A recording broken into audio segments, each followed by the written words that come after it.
અત્યારે દરેક મનુષ્યને કોઈને કોઈ જાતની તકલીફ રહેવાની અને છે જ.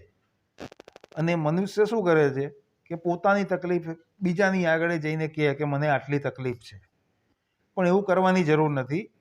તમારી તકલીફ તમારી પાસે જ રાખો અને ભગવાન પાસે જઈને તમે તકલીફોનું વર્ણન કરો કે મારે આટલી આટલી તકલીફ છે.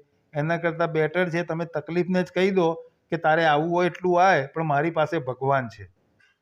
માણસ ભગવાનની પાસે જઈને હંમેશા તકલીફોની રજૂઆત કરે છે, ફરિયાદ કરે છે કે તમે મારા માટે આ કર્યું, મને આ આપો, ના આપો. એ બધી કોઈ ભાંજગણમાં પડવાની જરૂર નથી કે ત્યાં પણ લાઈન લાગેલી છે. ભગવાનની પાસે બી લાઈન લાગેલી છે. ત્યાં આગળ લાંબી લાઈન શેની છે ખબર છે? કે જેને ફરિયાદ છે, જેને તકલીફ છે. પણ એ પણ જુએ છે કે મારી નાની લાઈન જે છે કે જે મારો આભાર માનવા માટે આવે, એ ભગવાન તે મને જે આપ્યું એ સારું આપ્યું છે, હું એમાં ખુશ છું. એટલે ભગવાન પાસે જાઓ ને તો ફરિયાદ કરવા કે તકલીફ કહેવા માટે નહીં જવાનું.